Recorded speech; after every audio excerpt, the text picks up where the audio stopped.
सब झुकाएं, हम प्रार्थना करें और प्रार्थना से इस सभा को शुरू करते हैं। पवित्र महान जीवित सामर्थ्य सेनाओं के यहोवा परमेश्वर, धन्यवाद, स्तुति, गौरव, महिमा और प्रशंसा करते हुए तेरे चरणों के पास आते हैं। तेरा धन्यवाद करते हैं प्रभु जी सुंदर समय के लिए जो तूने हमें दिया है कि एक बार फिर तेरे वचन से हम देख सकते हैं प्रभु, और तुझ में आत्मिक जड़ पकड़ सकते हैं।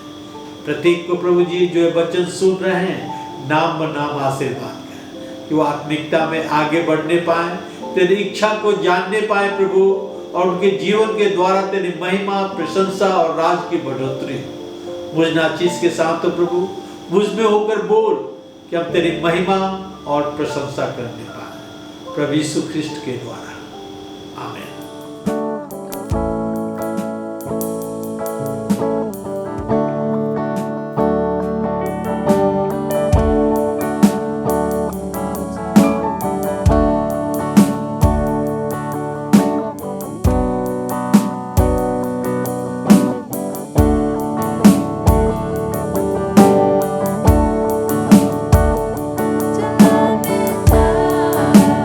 अपने राहों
संसार में बहुत सारे लोग परमेश्वर की इच्छा जानना चाहते हैं कि परमेश्वर उनके लिए क्या रख छोड़ा है, या परमेश्वर क्या चाहता है कि वे करें।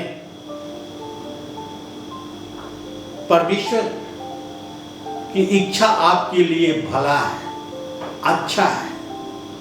इसलिए तो परमेश्वर ने आपको चुना है, इसलिए परमेश्वर ने आपको बुलाया है।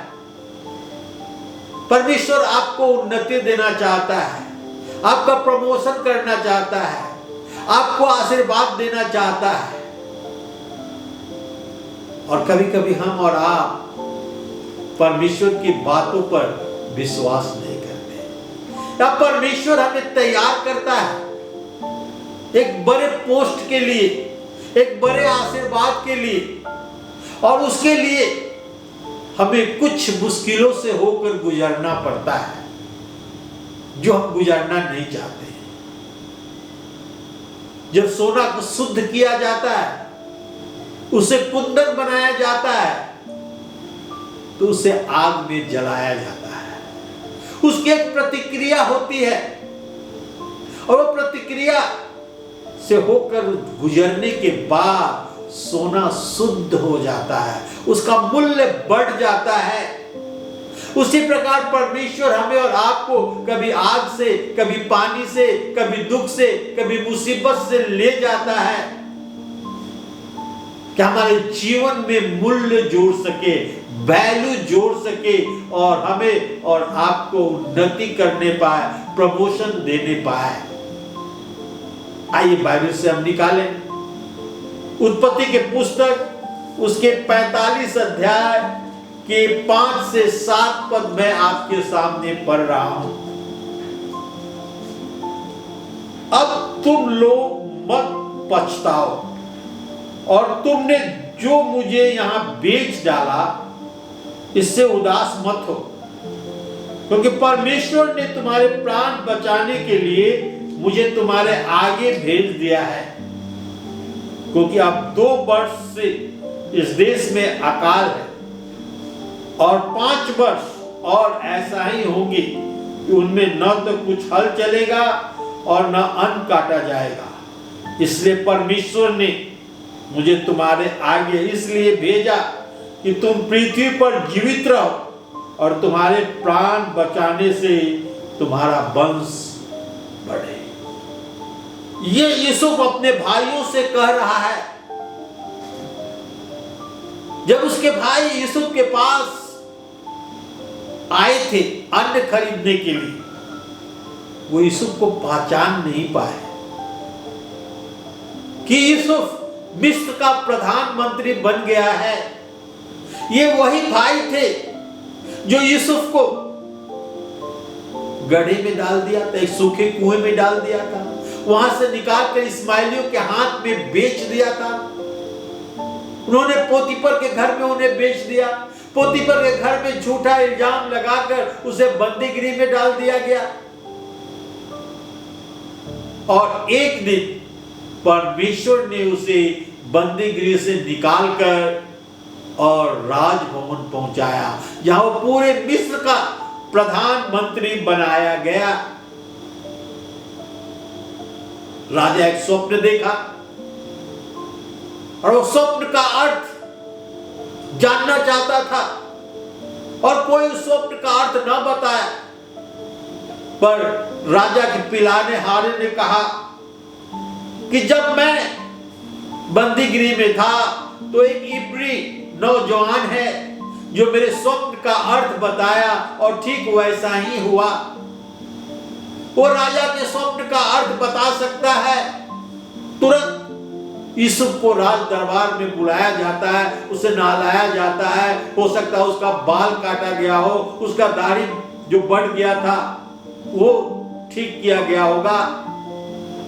और राजा के दरबार में आकर वो राजा के स्वप्न का अर्थ बताता है। राजा, तूने 2 स्वप्न देखा है, और दोनों का अर्थ एक ही है। तूने देखा कि नील नदी से 7 मोटी मोटी गाय निकली, और उसके बाद 7 पतली दुबली हुई गाय निकली, और मोटी गायों को निगल गई और फिर वो पतली दुबली ही रही। उसके बाद तूने देखा कि नील नदी से 7 गेहूं के मोटे मोटे बाल निकले।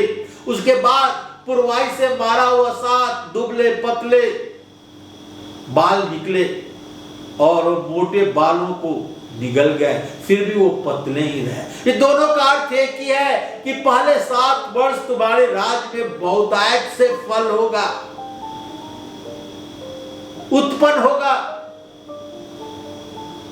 जो खेती होगा उसमें बहुतायत फसल होगी। और उसके आगे 7 वर्ष ऐसे आएंगे कि पहले 7 वर्ष को लोग भूल जाएंगे, अकाल पड़ेगा। इसलिए तू एक बुद्धिमान व्यक्ति को नियुक्त कर कि पहले 7 वर्ष में इतना अन्न जमा करे कि दूसरे 7 वर्ष के लिए पर्याप्त हो। और राजा यूसुफ को ही प्रधानमंत्री बना दिया और सब देख रेख करने के लिए उसके हाथ में दे दिया। सारे संसार में अकाल पड़ा था और यूसुफ के भाई अन्न खरीदने के लिए जब उन्हें मालूम हुआ कि मिस्र में बहुत सारा अन्न है, खरीदने के लिए आए। और जब यूसुफ अपने आप को उन पर प्रकट किया और उनसे कहता है, अब तुम लोग मत पछताओ और तुमने जो मुझसे बेच डाला इसे उदास मत हो, क्योंकि परमेश्वर ने तुम्हारे प्राण को बचाने के लिए मुझे तुम्हारे आगे यहां भेज दिया है। और अपने भाइयों को प्राण को बचाता है। परमेश्वर की इच्छा यूसुफ के लिए था कि यूसुफ को वो मिस्र का प्रधानमंत्री बनाए, इसलिए उसे गुजरना पड़ा। उसके भाइयों के हाथ से सूखे कुएं में डाला गया, इस्माइलियों के हाथ में बेच दिया गया। इस्माइलियों ने पोतीफर के घर में बेच दिया। पोतीफर के घर में झूठा इल्जाम लगा के उसे बंदी गृह में डाल दिया गया और परमेश्वर उसे तैयार कर रहा था। God was positioning him to be the prime minister of Egypt.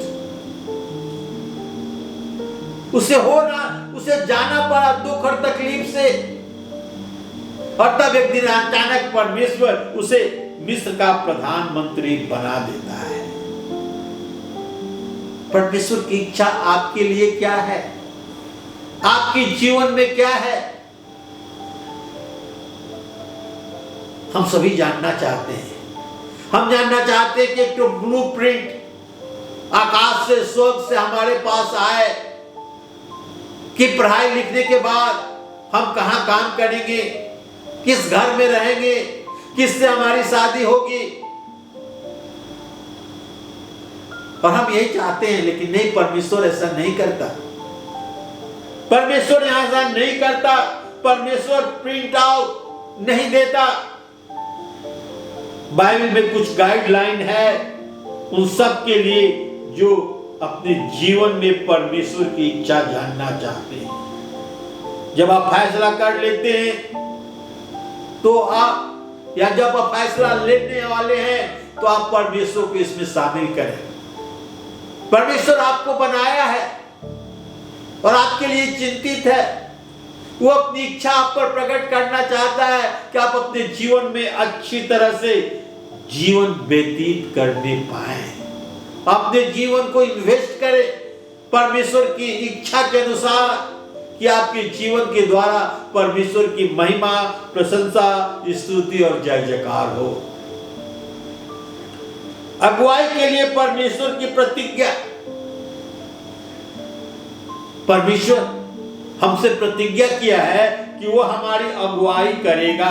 भजन संहिता 32 के 8 पद में लिखा है, मैं तुझे बुद्धि दूंगा और जिस मार्ग में तुझे चलना होगा मैं तेरी अगुवाई करूंगा और तुझ पर कृपा दृष्टि रखूंगा और सम्मति दिया करूंगा।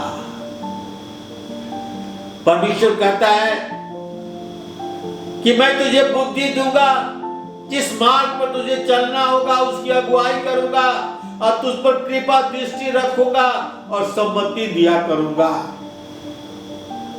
परमेश्वर हमसे प्रतिज्ञा किया है कि वो बुद्धि देगा, जिस मार्ग में हमें चलना होगा उसमें अगुवाई करेगा, अपनी कृपा दृष्टि हम पर बनाए रखेगा और हमें सम्मति देगा।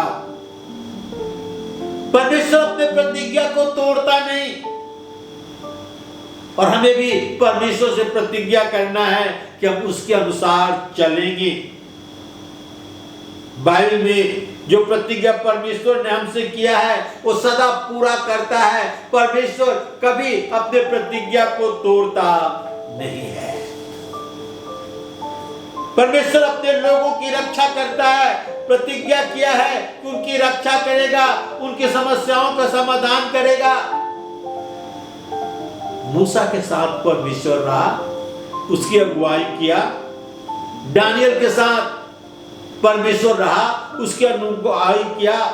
सद्रक मेशक अबेदनगो, बाइबल में बहुत सारे ऐसे कैरेक्टर हैं जिन्हें परमेश्वर ने अपनी इच्छा प्रकट किया और वे परमेश्वर की अगुवाई में चले और उनका नाम ऊंचा उठाया गया और उनके द्वारा अद्भुत और महान काम किया। परमेश्वर ने उन्हें जयवंत किया है और परमेश्वर हमें भी आज जयवंत करना चाहता है। जब आप यात्रा करने की योजना बनाते हैं तो उसका ब्लूप्रिंट बनाते हैं, किस प्रकार जाना है, कहां जाना है, कैसे जाना है। क्या परमेश्वर से भी हम मार्गदर्शन लेते हैं? क्या परमेश्वर के अधीन होकर योजना बनाते हैं? भजन संहिता 48 के 14 पद में लिखा है, उसकी सामर्थ, उसकी चिंता, उसका ज्ञान उसी प्रकार है जिस प्रकार शुरू में था। जिस प्रकार उसने मूसा की अगुवाई की, जिस प्रकार उसने अब्राहम की अगुवाई की, जिस प्रकार उसने पौलुस की अगुवाई की, वो हमारी अगुवाई करता है। भजन संहिता 32 के 8 में पढ़कर बताया, मैं तुझे बुद्धि दूंगा, जिस मार्ग पर चलना होगा उसमें तुझ पर अगुवाई करूंगा, मैं अपनी कृपा दृष्टि तुझ पर बनाए रखूंगा और तुझे सम्मति दिया करूंगा। परमेश्वर को इच्छा जानना है तो हमें परमेश्वर के रास्ते पर चलना है। परमेश्वर की आंख हमारे ऊपर बराबर लगी रहती है, इसलिए नहीं कि हमारे गलत कामों को देख नहीं पाए, परंतु इसलिए कि आने वाले मुसीबत से, आने वाले समस्या से, आने वाले बीमारी से हमें बचा सके। हमारे रास्ते में जो टकराव आने वाली है, हमारे रास्ते में जो मुसीबत आने वाली है, उसे हटा सके। ऐसे उसके 30 अध्याय के 21 पद में लिखा है, जब कभी तुम दाहिने या बाईं ओर मुड़ने लगे तब तुम्हारे पीछे ये वचन तुम्हारे कान में पड़ेगा, मार्ग यही है, इसी में चलो। मार्ग यही है, इसी में चलो। जब हम अपने जीवन के रास्ते में आगे बढ़ते हैं तो परमेश्वर हमारी अगुवाई करता है, बताता है कि मार्ग यही है। परमेश्वर की इच्छा आपके लिए क्या है, परमेश्वर आपकी अगुवाई करके बतलाता है। परमेश्वर की आंखें हमारे ऊपर बराबर लगी रहती है हमारी सहायता करने के लिए। परमेश्वर इब्राहिम की, मूसा की, सद्रक मेशक अबेदनगो की, पौलुस की, सबकी अगुवाई की और परमेश्वर हमारी भी अगुवाई करना चाहता है। अगुवाई के लिए परमेश्वर का प्रतिज्ञा, ये परमेश्वर का प्रतिज्ञा है कि वो हमारी अगुवाई करेगा, अपनी इच्छा को हमारे ऊपर प्रकट करेगा। गॉड मेथड्स ऑफ गाइडेंस, अगुवाई करने के लिए परमेश्वर का तरीका क्या है? अगुवाई करने के लिए परमेश्वर का तरीका क्या है? उत्पत्ति 45 अध्याय के 5 से 7 पद में आपके सामने पढ़ा था। कहता है कि परमेश्वर ने मुझे तुम्हारे आगे भेज दिया है, पछताओ मत, और उदास मत हो, क्यों हमारी जान को बचाने के लिए परमेश्वर ने हमें आगे भेज दिया है। जब हम नहीं जानते और परमेश्वर हमें आगे भेजता है, हम पर दुख और मुसीबत लाता है, तो परमेश्वर की योजना है, परमेश्वर की इच्छा है कि हमारी उन्नति हो। वो हमें तैयार करता है, He position us, कि हम एक बड़े ओहदे लेने के लिए तैयार किया जा सके। क्योंकि भिन्न भिन्न प्रकार के लोग होते हैं और परमेश्वर भिन्न भिन्न प्रकार के तरीके को इस्तेमाल करता है कि हम और आप आगे बढ़े, हमारे जीवन में प्रमोशन हो। वो जानता है कि हमारे जीवन में क्या चीज सबसे अधिक प्रभाव डाल सकता है और उसी के अनुसार वो काम करता है। परमेश्वर जानता है कि आप खास परिस्थिति से गुजर रहे हैं और क्या तरीका आपके लिए प्रभावशाली होगी। पौलुस के जीवन को हम देखेंगे, प्रेरितों के काम उसके 16 अध्याय के 7 से 10 पद पर उन्होंने मूसिया के निकट पहुंचकर बितूनिया को जाना चाहा, परंतु यीशु की आत्मा ने उन्हें जाने न दिया। अतः वे मूसिया से होकर तुरोआस में आए। वहां पौलुस ने रात को एक दर्शन देखा। एक मकदूनी पुरुष खड़ा हुआ उनसे विनती करते कह रहा है, पार उतर कर मकदूनिया में आ और हमारी सहायता कर। उन्होंने दर्शन देखते ही हमसे तुरंत मकदूनिया जाने को कहा और समझकर परमेश्वर ने हमें उस सुसमाचार सुनाने के लिए बुलाया। हम देखते हैं किस प्रकार परमेश्वर ने, पवित्र आत्मा ने, यीशु की आत्मा लिखा हुआ है, उनकी अगुवाई की और जब वो सूर्या के निकट पहुंचे और बितूनिया में जाना चाहा तो उन्हें मना कर दिया गया। तब उन्होंने दर्शन देखा कि मकदूनिया को उन्हें जाना है और मकदूनिया में जाकर वो सुसमाचार को सुनाए और परमेश्वर का बहुत काम हुआ। अंदाज लगाइए उस शहर में क्या हुआ। अच्छे काम उन्हें बंदी गृह में डाल दिया, परंतु उनका जाना वहां व्यर्थ नहीं हुआ, आत्माएं बचाए गए। यूसुफ, पुराने नियम में यूसुफ अपने सारे घटना को देखता तो कहता कि परमेश्वर उसे भूल गया है। उसके भाइयों ने उस पर जुल्म ढाहा, गुलाम दास होने के लिए बेच दिया, पोतीपरे घर में झूठा इल्जाम लगाकर उसे बंदी गृह जेल में डाल दिया गया। मगर एक चीज लिखा है, जहां जहां यूसुफ गया उसका परमेश्वर यहोवा उसके साथ था। और एक दिन ऐसा भी आया कि उसे निकालकर और पूरे मिस्र का प्रधानमंत्री बना दिया गया। परिस्थितियां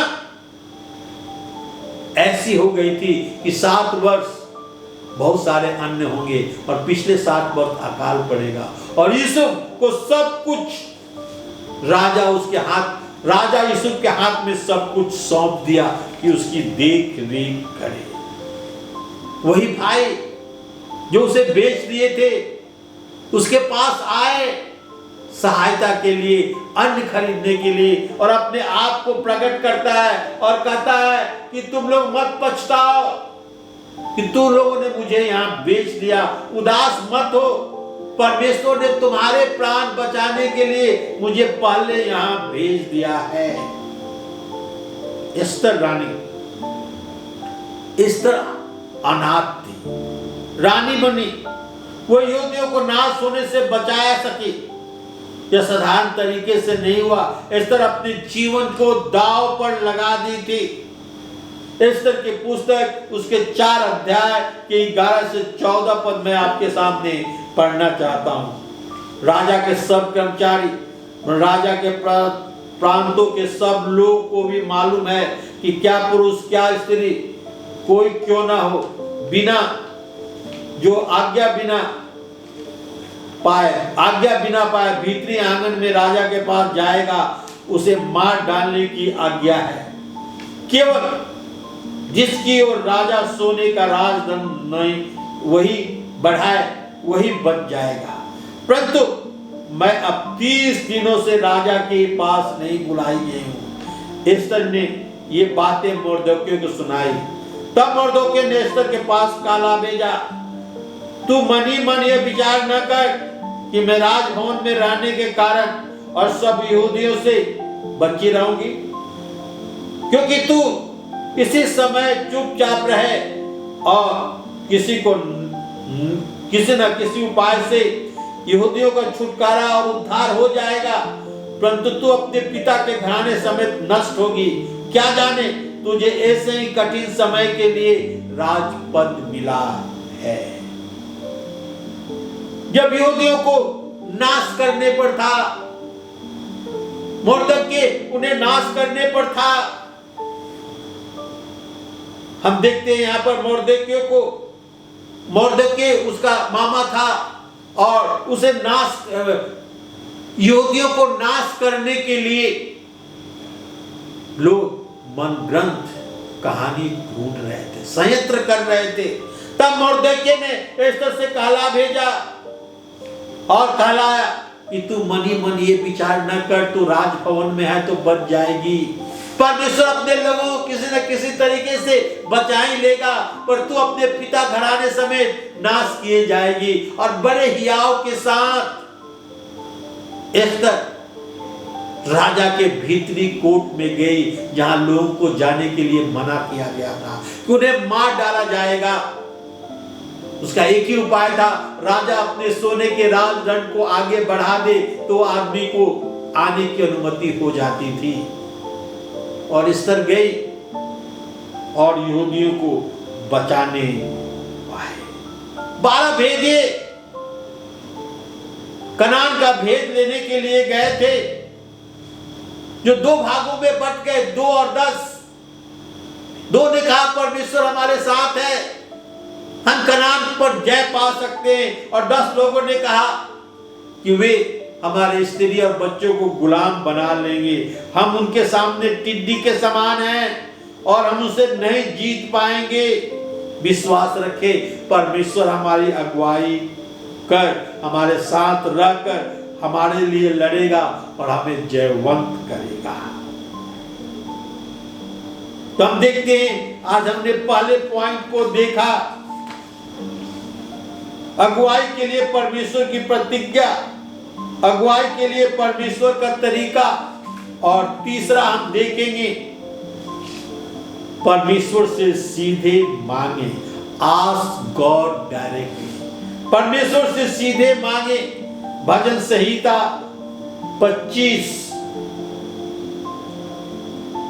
के 4 और 5 पद लिखा हुआ है, जिसके काम निर्दोष और हृदय शुद्ध हैं, जिसने अपने मन को व्यर्थ बातों की ओर नहीं लगाया और न कपट से शपथ खाई, वह यहोवा की ओर से आशीष पाएगा और अपने उद्धार करने वाले परमेश्वर की ओर से धर्मी ठहरेगा। हम तुरंत सब कुछ नहीं देख पाते।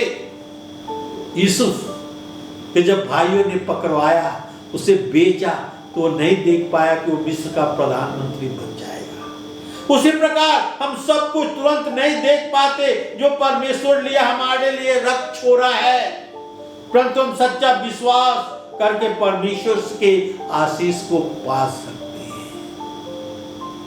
क्या यूसुफ ने सोचा था पहले दिन जब उसके भाइयों ने इस्माइलियों के हाथ में बेच दिया था कि वो मिस्र का प्रधानमंत्री बनेगा? नहीं, परंतु उसे होकर गुजरना पड़ा और वो मिस्र का प्राइम मिनिस्टर बना।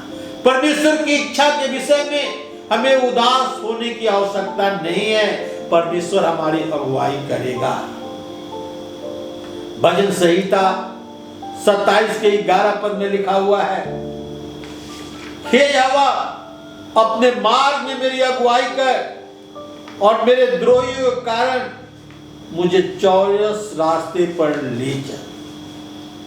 हे यहोवा, मार्ग में मेरी अगुवाई कर और मेरे द्रोहियों के कारण मुझे चौरस स्थान में ले चल। भजनकार प्रार्थना करता है। क्या आप सीखना चाहते हैं? आशा करता हूं कि आपका उत्तर हाँ में होगा।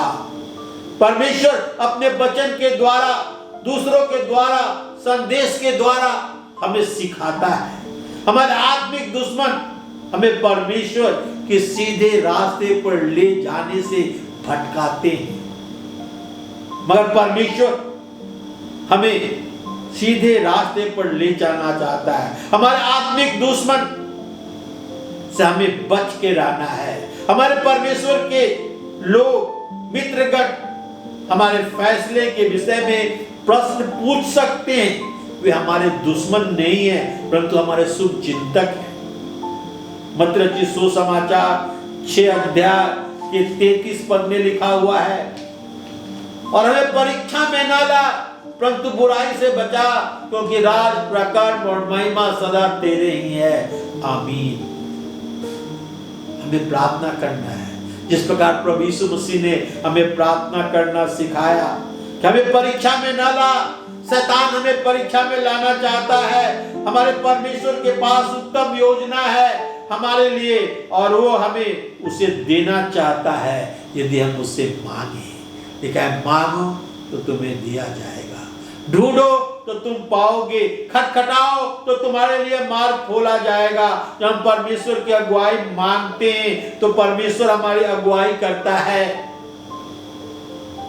उसे ऑप्शनल न समझे।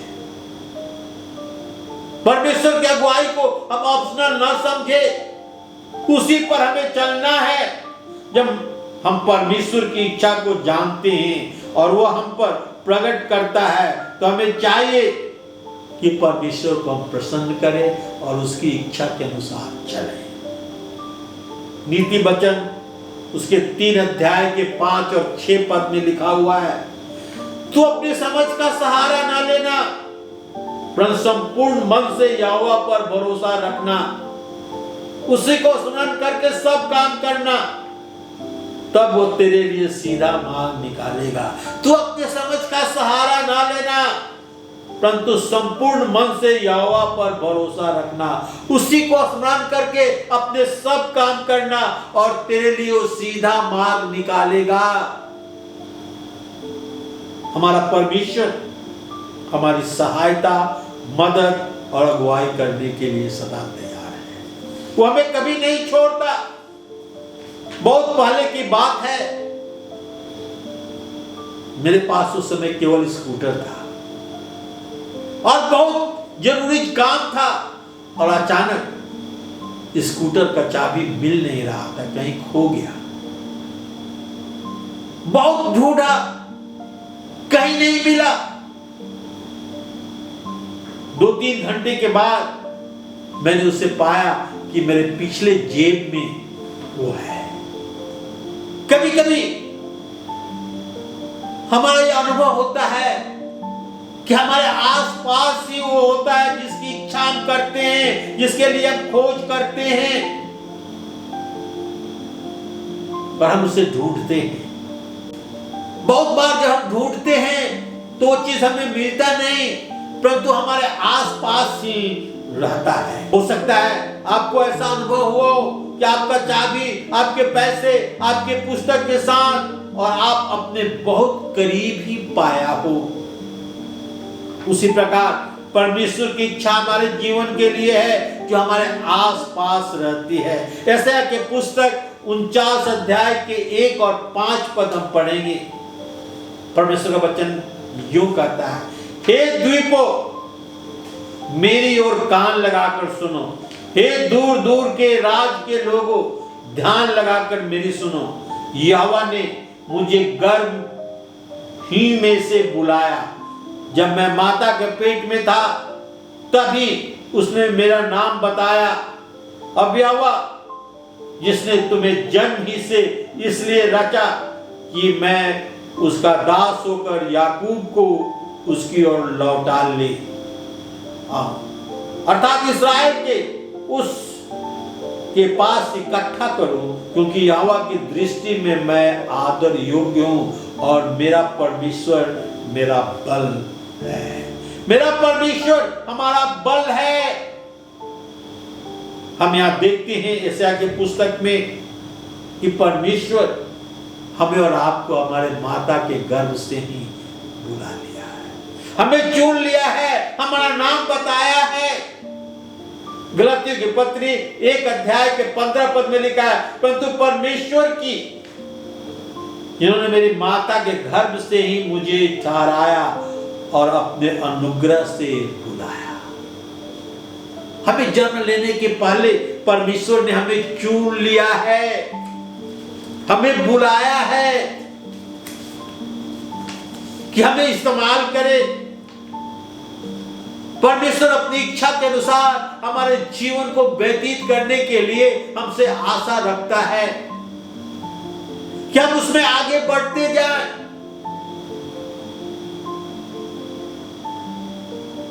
तैयारी में हमें कभी भी दुख उठाना पड़ता है, तकलीफ उठाना पड़ता है, मुसीबत से गुजरना पड़ता है। जिस प्रकार सदरक मेशक अबेदनगो को आग से होकर गुजरना पड़ा, यूसुफ को गुलाम होना पड़ा, झूठा इल्जाम लगाकर बंदीगृह में डालना पड़ा, पर गॉड वॉज पोजिशनिंग हिम। परमेश्वर उसे तैयार कर रहा था कि वो विश्व का प्रधानमंत्री बन सके। उसी प्रकार परमेश्वर हमें और आपको तैयार करता है ऊंचे पद के लिए, प्रमोशन के लिए। आइए हम परमेश्वर की इच्छा को अपने जीवन में जाने और उसके अनुसार चले। आइए प्रार्थना करें। पवित्र महान जीवित सामर्थी प्रभु, बड़े नम्रता और दीनता के साथ तेरे चरणों के पास आते हैं, तेरा धन्यवाद करते हैं आज के इस वचन के लिए। प्रभु तू अपनी इच्छा को हम पर प्रकट कर, हमें आगे बढ़ा प्रभु, क्या हमारे जीवन के द्वारा तेरी महिमा, प्रशंसा और स्तुति और जय जयकार हो। सारी गौरव, महिमा, प्रशंसा प्रभु यीशु तुझे देते हुए ये प्रार्थना अपने उद्धारकर्ता प्रभु यीशु ख्रिस्त के नाम में चाहते हैं। सुन और ग्रहण कर। आमीन, आमीन।